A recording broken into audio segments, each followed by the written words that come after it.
I'm Matt Downing, and welcome to Diving Deep EDU.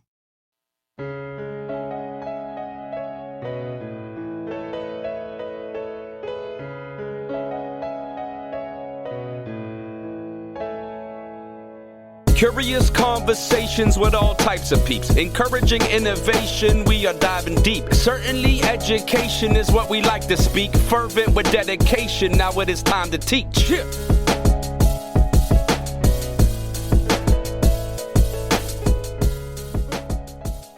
The Diving Deep EDU podcast aims to have thought-provoking conversations that help listeners dive deeper into educational practices with a focus on teacher retention, recruitment, and burnout. Subscribe to the Diving Deep EDU podcast newsletter to get more information about this podcast and other topics. Link is in the show notes. Our guest today is Eric Sarb. Eric taught middle school math and science in Chicago and San Francisco for 6 years before pivoting to the edtech sales world. He's worked at various levels in sales, completed multiple policy fellowships, and worked part-time in education leadership development. Eric lives in Oakland, California, and has stayed mostly sane inside and outside the classroom by always playing in a punk or metal band on the side. Eric, thank you so much for joining me on this podcast. I want to start the conversation off by you telling us a little bit more about the work you're currently doing. Yeah, thanks so much for having me. So I currently am working in sales at Soundtrap for education. Soundtrap is a part of Spotify, but sort of operates almost as a startup within Spotify, made up of a lot of former teachers. And Soundtrap is a DAW, which stands for Digital Audio Workshop. You might be familiar with GarageBand or heard of Pro Tools that more professional engineers use. But it's a way to record audio and edit and all of those things. And so, Soundtrap is also collaborative. So it's imagine like Google Docs meets GarageBand, and it's pretty accessible. So in 2017, I believe, is when they said, hey, this would make a lot of sense for schools. So music programs use it, and all kinds of teachers use it for podcasting or really any type of audio project. This isn't a product just for schools, though, right? I've seen it in other people using it. Yeah, that's right. So I'm not sure about the numbers or the breakdown, but the Music Maker edition is sort of like any person can use it. And then there's like a paid version that gives them access to all kinds of loops and things that are pre-recorded. And so, many people use it. They use it to collaborate. So someone in Chicago could go on and write a guitar riff and say, I need some drums behind this. Who wants, to collaborate and work with someone over in Europe or Asia, So that collaboration piece goes a lot further with the Music Maker kind of personal account than it does in education. We can only have kids collaborating within their school for safety reasons. But So what are some cool things that you're seeing students use this platform? One of those that is top of mind. I was speaking with a teacher in New Orleans who's been working with his third graders, and they've been studying. He's a history teacher and having students study about self-emancipated slaves. And students are creating songs about the self-emancipated slaves that they are learning about. So really being able to integrate music creation into any content area is one way that I think is really exciting. I know as a science teacher, we gave students choices of, you can make a presentation about this element you're learning about, or you can make a rap song. And, my kids recorded it on their audio with just like a beat playing in the background on their iPhone and then played it, and it sounded, pretty fuzzy, but it was still really cool. And I was like, this would be if we actually gave them a decent mic and Soundtrap, with pre-made beats and ways to mess with volume and things like that. The quality would be a lot better, maybe something that they would be more proud sharing. So love the music connection in the content areas, and then really giving students it as a tool for any type of thinking that they want to share, instead of a student writing it. They might not feel comfortable with the written word as much as they are with spoken word. I think even down to like motor skills, some kids were just really struggled with a pencil, but saying, hey, you can use Soundtrap or, podcast for this assignment. Anything that you would write out in an essay, you could say on a podcast, and you could add, a little intro with music or sound effects that lets you express yourself a little bit more within the curriculum. So those are kind of two of the big ways that I see it being used that excite me. Yeah, I love those creative ways, and I love that you brought it. It'd be really cool within a music class, but I love how you brought it into a different curriculum, into that history class, or thinking about in a science class, how they could then use it to express their learning and show what they have learned. That's really exciting. It's cool. I am familiar with Soundtrap. I wasn't familiar with the education platform, so I'll have to check that out. Yeah, I figured with your podcasting background, you had probably stumbled across Soundtrap, and you could definitely record collaboratively a podcast is the other thing. So it was big in the pandemic when students were at home. A lot of school districts adopted it pretty quickly, so that students could collaborate with their teachers and other students in the class and record a podcast together from their homes. Yeah, that's neat. And that collaborative feature is also unique to that. I mean, there's other pieces that might do something similar, but I like that as well. So being collaborative and creative and having the students express themselves, that's really cool. And Eric, you also have a music background, so maybe that's what brought you to Soundtrap. And that's right. Tell us a little bit more about your music playing and being in a punk and metal band. Tell us a little bit more about the instruments and the style of music you like. Yeah, so I think my parents really insisted that I learn music at a young age, and we had a piano in the house. And I tried 2 rounds of piano lessons before I was like, I really don't like this.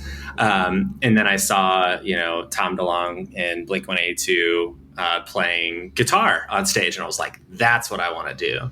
And so my parents, borrowed a guitar from another family friend that wasn't playing it. And they're like, we'll see if you like this first. And I totally took to it, between that and Billy Joe Armstrong, Green Day. I was like, those are my idols. I took guitar lessons and started making music with friends by the 6th grade. If you could find a drummer in your classroom, that was a huge deal. And I found one, and we started doing covers and just writing some of our own songs by 7th grade, and, performed in the talent show in 8th grade. And I just thought about what that did for my development and my pride and my identity.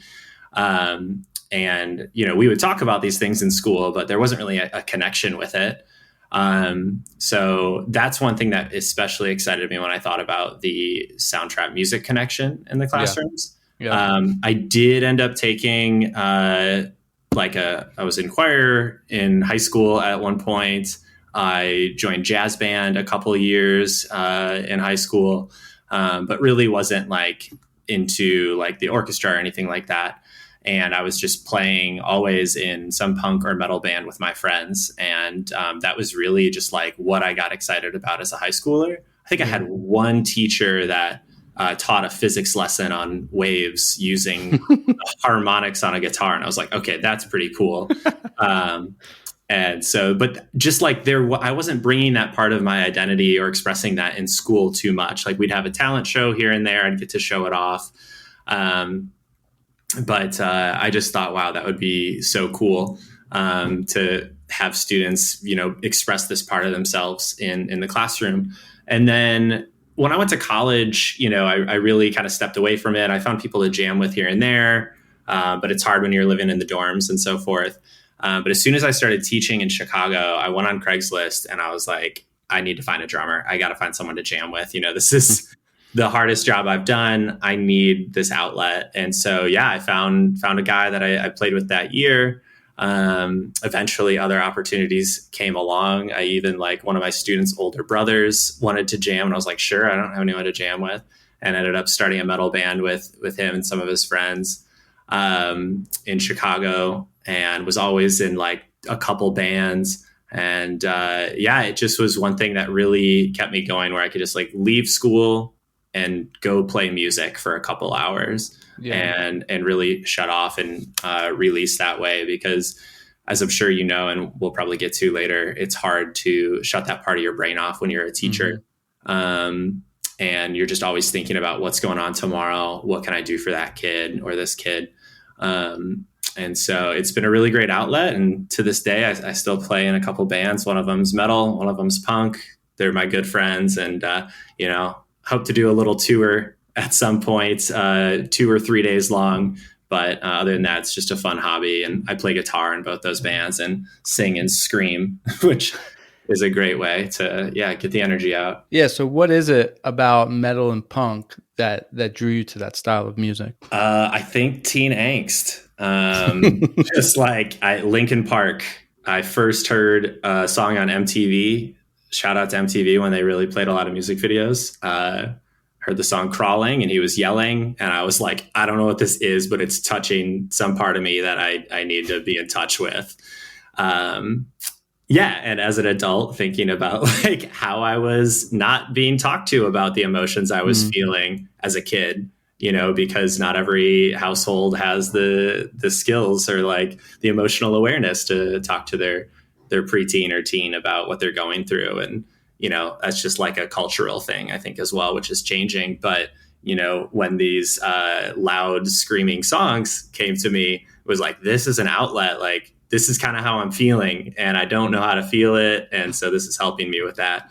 And I think a lot of people who were also into that scene also had some stuff going on emotionally. And it was just one way that we could all vibe with it together and be like, oh yeah, we're into this. Not everyone's into this, which certainly wasn't what the quote unquote popular kids in middle school were listening to.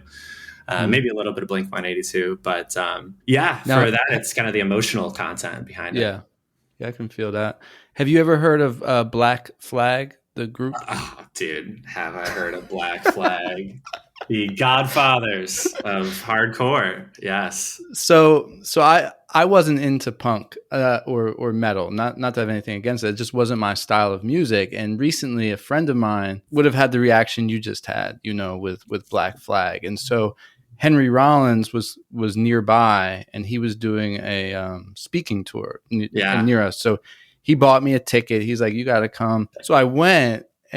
And it was a really amazing experience. So then I get his book, Get in the Van, and I start reliving the early days of Black Flag and listening to some of the music, which I never really knew. But that was really interesting to better understand it now. And then I started listening to Henry Rollins a little bit more. He's doing a lot of speaking now. He says he can't sing because he'll hurt himself. Yeah, I've caught his speaking tour at least once, and he actually would do the Hardly Strictly Bluegrass Festival here in San Francisco. Oh, wow. Like a funny thing. But I listened to Get in the Van, the audiobook, which he reads himself, and it is a funny thing to listen to because he's so intense. Yes, he's very intense. Yeah, the punk scene was just wild. Like, I'm glad I was not a part of that in the 80s. Like, they were just like throwing bottles at each other and like a lot more violence, but not in a fun way. Yeah, it seemed like over the top. It seemed like he wanted to be like punished or something. Yeah, absolutely. Yeah. But, the relentless touring, the DIY mentality, they certainly set the model for the rest of the bands that I still love today that are making it happen. So a lot of gratitude for them. Yeah, it was cool. And that's one thing my friend brought up, that it's the DIY mentality. It's the like, we're not mainstream. We're going to do things differently.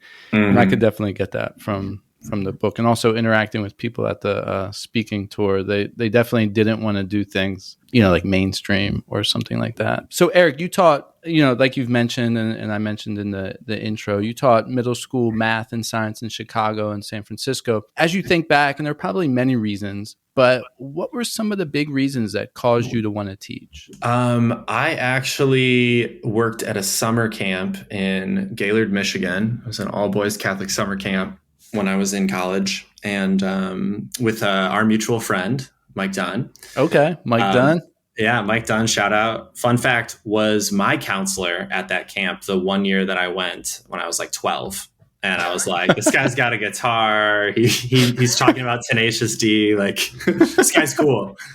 He was fun. And Yeah. So what we reconnected, when I was a counselor there and he was coming back, and we both worked at the corral, teaching horseback riding. I also taught a breakdance program there, but I worked with the intermediate group, which was kind of the middle school age, 11 to 13. And I super enjoyed that age. They were still like, hey, we just want to have fun. And like, we're positive, but like, so we'll kind of listen to you, but like, we'll kind of push the boundary. And I was just like, this is a cool age. And so I also had like someone, I don't know if it was like a therapist in college, was like, I think you'd make a great professor. And like, that kind of stuck with me. And so Teach for America was reaching out to me my senior year of college, and I was studying urban planning at the time, and I was pretty passionate about it and had some experience in it with internships. I was like, I'm going to do this in Detroit, and I'm going to be a part of this revival that's happening. And Teach for America is for people that don't know what they want to do. So like, I'm not going to apply to that, because it was like a really brutal job market. And when I was graduating still in 2011. And so there were a lot of people that were like, yeah, I don't really know what else I'm going to do. And so I'll apply to TFA. They kept on emailing me, and I finally was like, I'll just take this meeting and then they'll stop emailing me. And those recruiters are really good at what they do. They were like, yeah, this is really important work. What's the difference with you being an urban planner for 40 years or 38 years? Like, just make the 2-year commitment. And I was like, what? You're right. And I was like, I enjoy working with kids. And if I can get middle school, that'd be awesome. And if I can even impact the trajectory of like 1 or 2 kids, we'll call it worth it. And, I bet I could do that. And so, yeah, I applied, I got in. They told me Detroit would be an easy get in. You get to rank the cities. After you're accepted, you rank the cities that you would like to teach in. And my recruiter said, no one's like really requesting Detroit. It's Detroit. And, it's not Hawaii or New York City. So when I got accepted, I was very surprised that I got Teach for America, Chicago, middle school science. I thought I wanted to teach math. So anyways, I went with it and just kind of took the leap of faith. And I moved out to Chicago, and they have you interview with lots of different principals and schools, because they have to get like 300 plus core members placed in schools in like a matter of 3 or 4 months.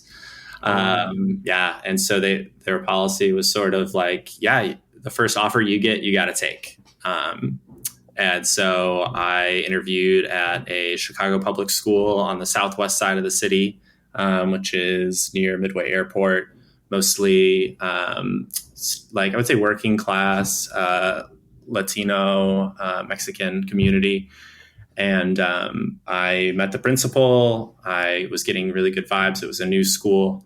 And I got the offer like a week later. Okay. And so, I got the job teaching 6th grade earth science. And then how many years were you there? And then tell us a little bit about the transition to San Francisco. I was there for 4 years. So my plan changed. I was like, all right, I'll do this for 2 years. I will go back to urban planning in Detroit, and, I'll have this cool teaching experience, and, maybe that'll even inform the way that I approach city planning. But by the end of my first year teaching in Chicago, I fell in love with it. I fell in love with my students, and I was like, I need to see them graduate. So I'll stay a third year. I want to see them graduate 8th grade. And then in my second year, like, I had somehow an even like better group of students that just maybe I was getting better at teaching and behavior management. I was learning the curriculum better. And so I just was having a better year even. And I was like, you know what? I love this. And I think I'm pretty good at it. I'll do this for 10 years. And then maybe I'll become a principal, because I think I could do a pretty good job at that. And then who knows, maybe even superintendent. And I just was like totally on fire with it and really, really passionate. Cool. And then year 3 was awesome. I ended up teaching 6th and 8th grade science. So I got to teach my 6th graders again. Nice. It was awesome. Yeah. And we still had good relationships from a few years ago. And it was awesome to see them graduate. And really just like I was working 12-hour days pretty regularly. And there were some policies that came out that school year about the number of grades you had to enter in the grade book and number of parents you needed to call, which I think both those things are great. Consistent communication, grade wise, and anecdotes to parents are awesome. But it was just like the amount of paperwork and reporting just like really added up. And so doing that for the full year and just like trudging through and powering through led me to some pretty significant burnout by year 4. I just was like, I don't know if I could do this again. Like my energy was low, and just like some more challenging behaviors from students that year. I was like, I really need a break from the classroom. And I was like, maybe I'll just take off. I've got a friend that's living in South America. Maybe I can go teach English there. And actually, I realized that to get this loan forgiveness that the federal government offers for high needs teaching areas, which teaching middle school science in a Title I school, which is majority low income classification, gets you a certain amount of loan forgiveness that was significant enough for me to say, wow, I actually have to stay in the classroom. And I realized you have to do 5 consecutive years to get that. And so instead of doing the South America thing, I was like, I need to just find another school. My school in Chicago, I think I talked a bit about this on Mike's podcast, Rethinking EDU, that you're on, but it was very strict behaviorally and kind of one size fits all instruction practices for students. And I was like, I need a different teaching model. I need a different school model. Like maybe it's not teaching that I'm burnt out on. Maybe it's just this school. And so I had a number of friends that had moved to the Bay Area and were teaching out there. And aside from the weather and like having visited Oakland, which I kind of fell in love with on a spring break trip, I was like, that's where I should go. And so, I found a small charter school in San Francisco that a friend had recommended me to look at. And I visited the school. I loved what I saw. They encouraged me to apply. And so I did I recorded a lesson back in Chicago and sent it to them and did a virtual interview. And got that job a few weeks later. So that is how I ended up transitioning to San Francisco. That's cool. Now you mentioned early on that you had this love, right, of teaching, especially years 1, 2, 3. What caused that? What sparked that within you? Oh my gosh. I had just some awesome students. I think I was really inspired by their ability to show up every day and keep giving their best. And I just realized like what potential there was with that for a teacher, if you're really being responsive to these students. And I know it's not always that way. A lot of students show up with the exact opposite in mind. They're like, I don't want to be here. School's never been a good experience for me. And that's much more difficult. And I have experienced that with students as well. But starting to build those like relationships in the classroom and watching the students like get more and more comfortable in the classroom to express themselves like academically, but also socially. There's a lot in 6th grade that they're starting to test the waters with. I really enjoyed that. And I was given a curriculum that I also really fell in love with. It was called Issues in Earth Science. We were lucky, I mentioned it was a newer school, and we had a lot of resources.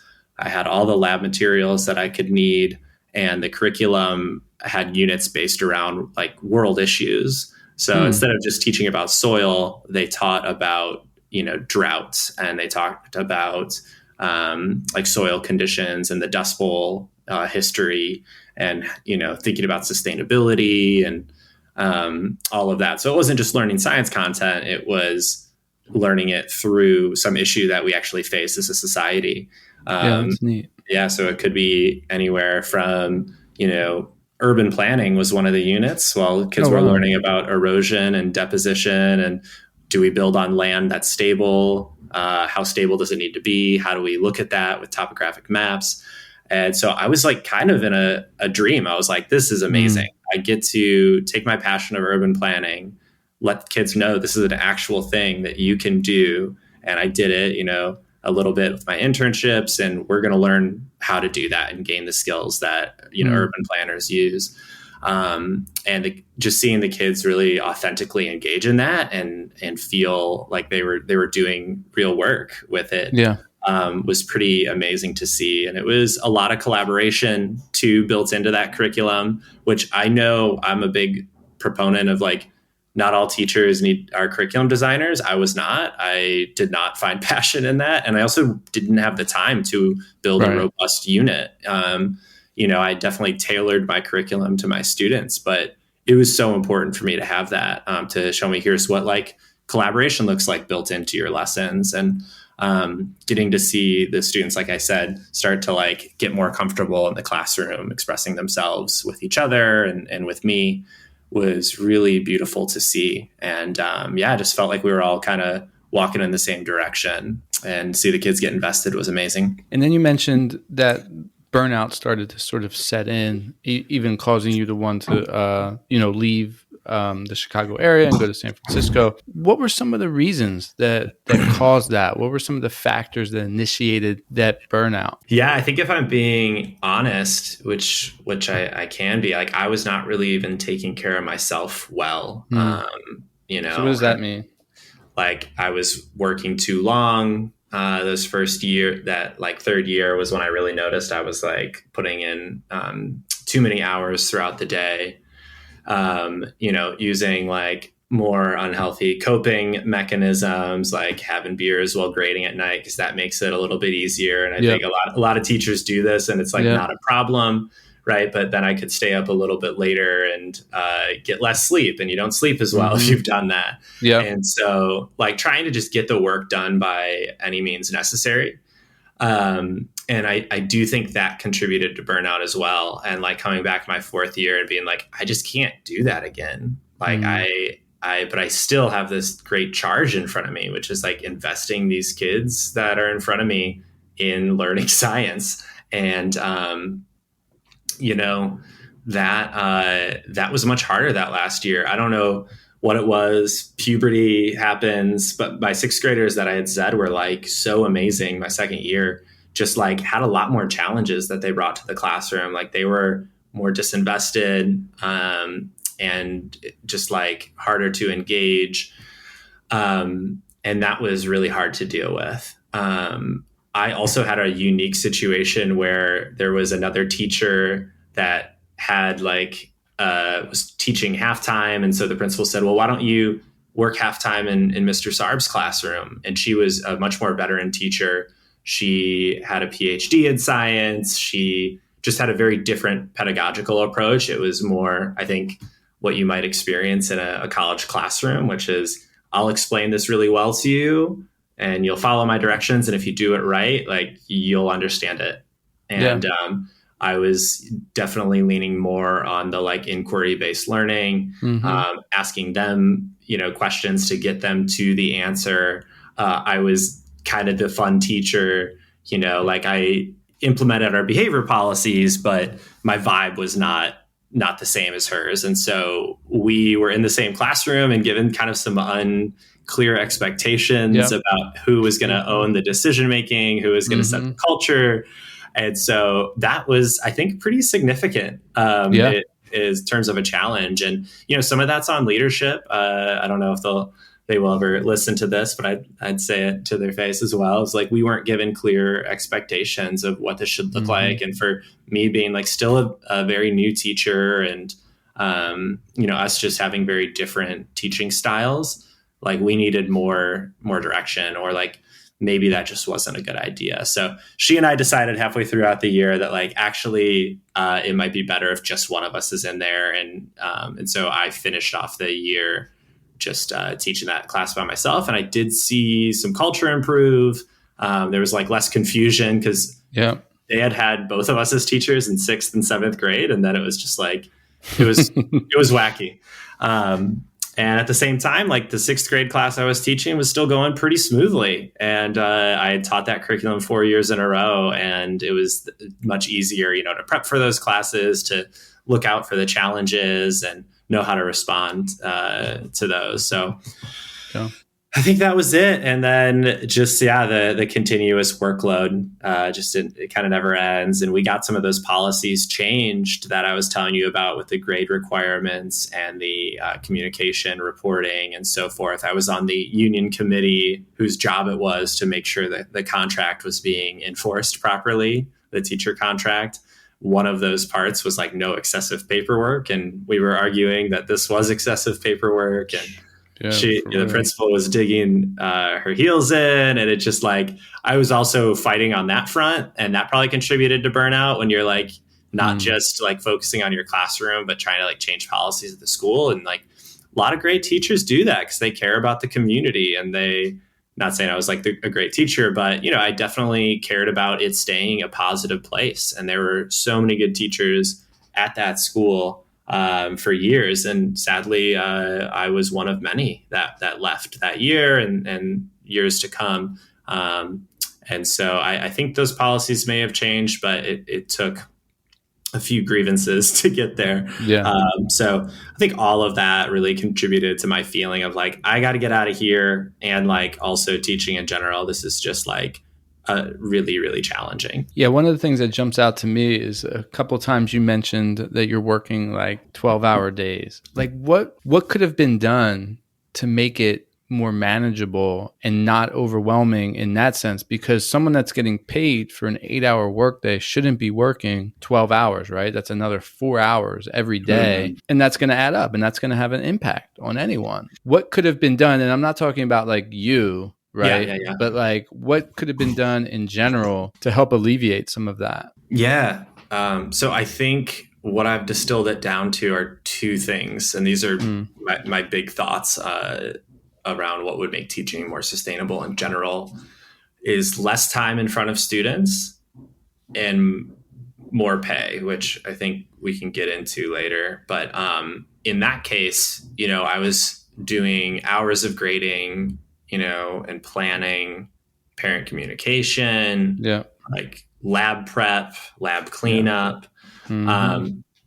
All of that stuff is what amounts to a 12-hour day. And, I think if teachers just had more prep time within the school day, they would get it done then.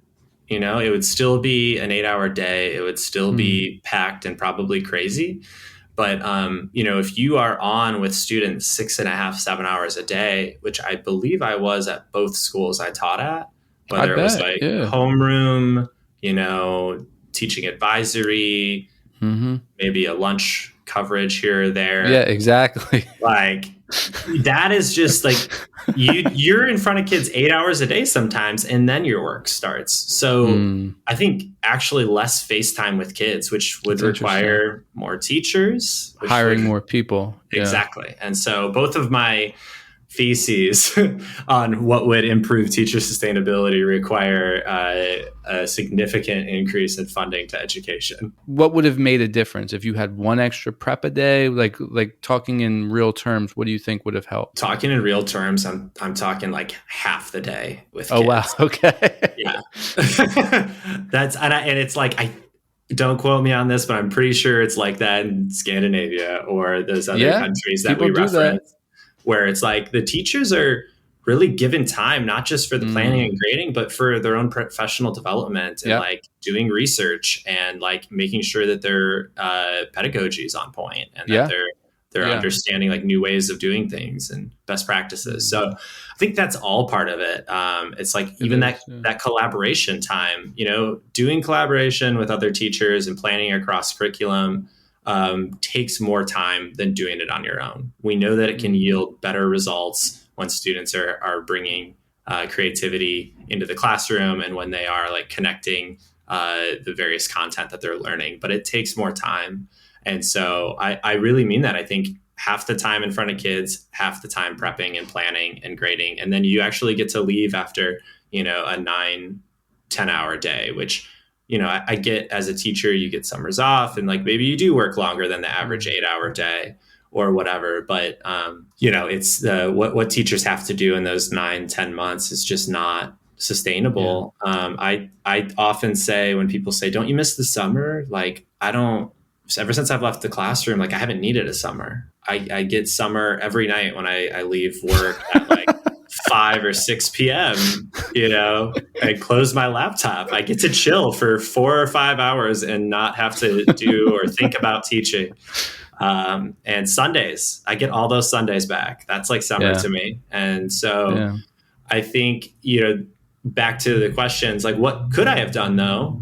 Which I think there is some onus on teachers is like set good boundaries with your work. But that is so challenging when you have, especially someone easier said than done. Yeah. I got my start in TFA, which like the mission is like close the achievement gap, but also don't forget about wellness. And it's like, those are not really compatible. And if you are part of that system and,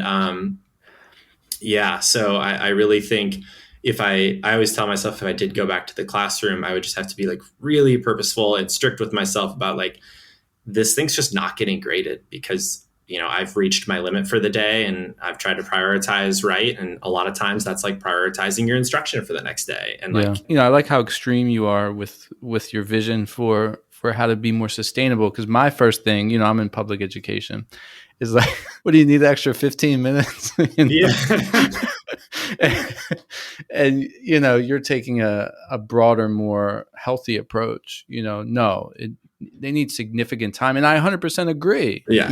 But we're constantly, because I go between the admin and the teacher side, and it's constantly this. Oh, you need a couple more minutes. You need a couple of this, a couple of that. No, that's not going to cut it. Like that's not going to fix the burnout. Like 5 minutes, 10 minutes, 15 minutes, 30 minutes. Like it needs to be a significant shift within that. And I appreciate you pointing that out. And then what do you mean by salary? I mean, obviously I know what you mean money, but like, can you talk in more specific terms what you mean by that? This might also sound radical, but I say like twice as much as what teachers are getting paid. I think one of those two things would make a huge difference, whether it's the like half the time in front of kids or twice as much pay. I think both of those could make a significant difference. And maybe it's somewhere in between, right? Like instead they get one more prep period a day and 25-50% increase in salary. Like both of those would materially change the way that teachers stay in the classroom and therefore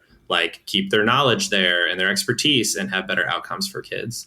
But other than that, like, I left, and I don't know if this is a secret, but like when I went into ed tech sales, like I basically doubled my salary.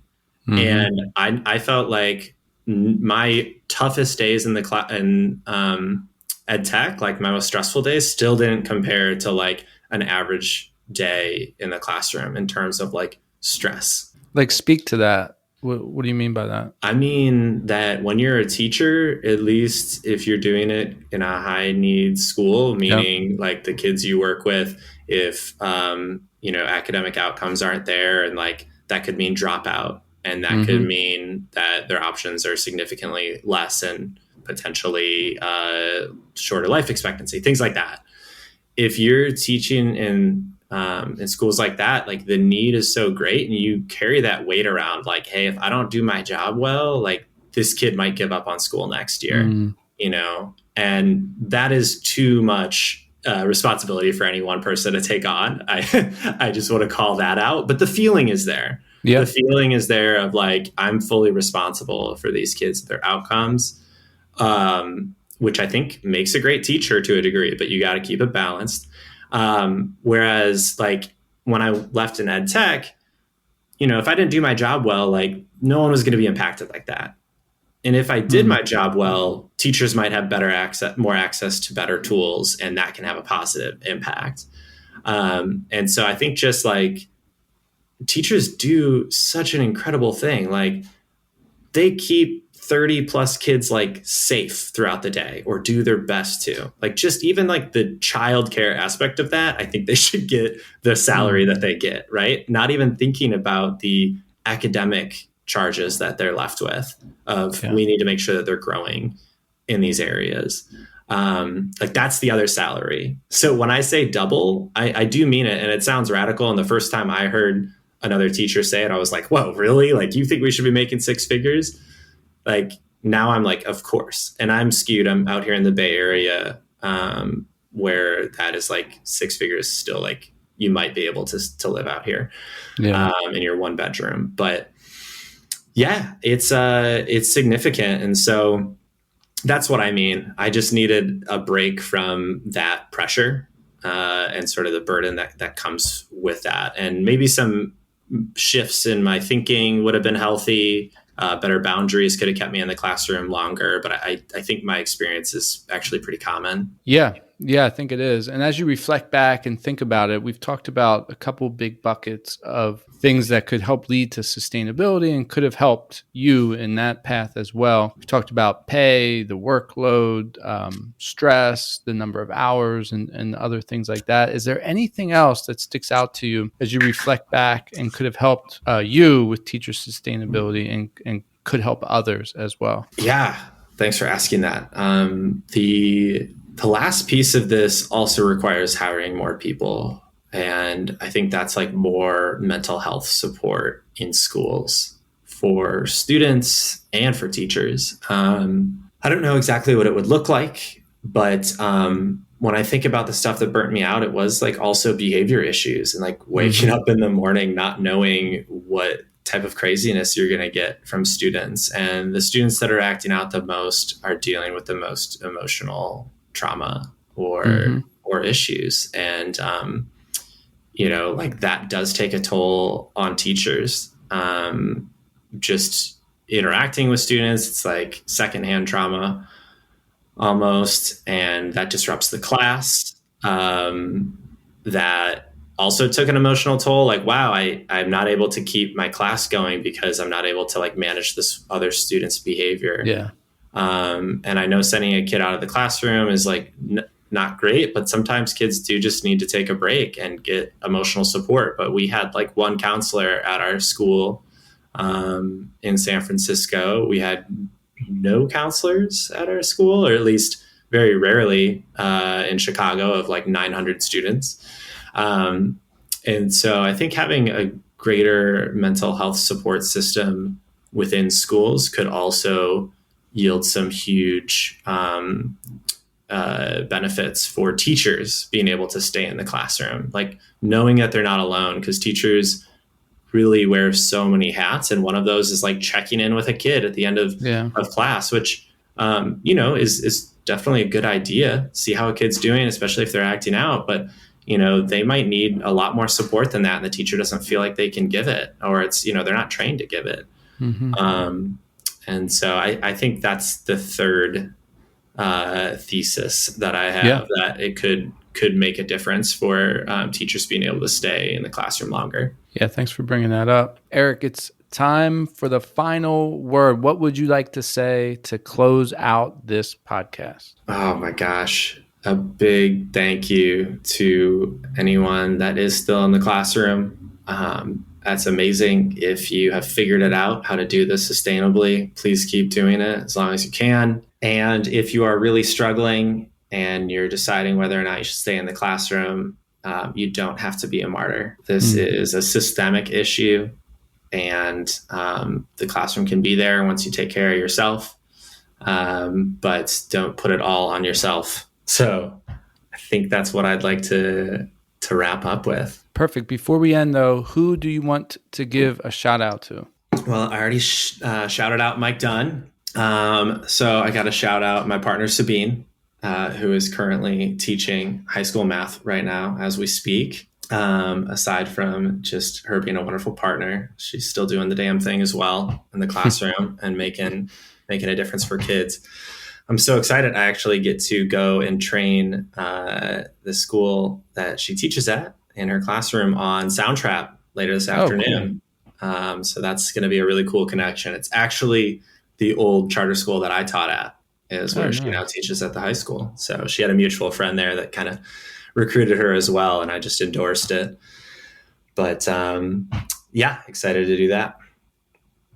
Cool. And I forgot to mention this earlier, but I'm going to link the podcast episode from Rethinking EDU, with Mike, and you were on there and I was on there, Janine, yes. Julie. And who was the other guy that was on there? Andy Alcaraz. Yep, and Andy. And it was a great conversation. In that conversation, we get into a lot of TFA and amongst other things, because within that mini series, we were talking about teacher prep programs. And that was a really insightful conversation. And it went about double as long as this one. So we really got into it. Eric, thank you so much for joining me on this podcast and all of your insight. Listeners, thank you for joining in on the Diving Deep EDU podcast. If you like this episode, subscribe, rate, review, share it out. Until next time. Wow, it's time to reflect. That's astounding. You've been checking out the podcast from Matthew Downing. Hope you like diving deep like a scuba diver. And the show provoked hope, that's our true desire.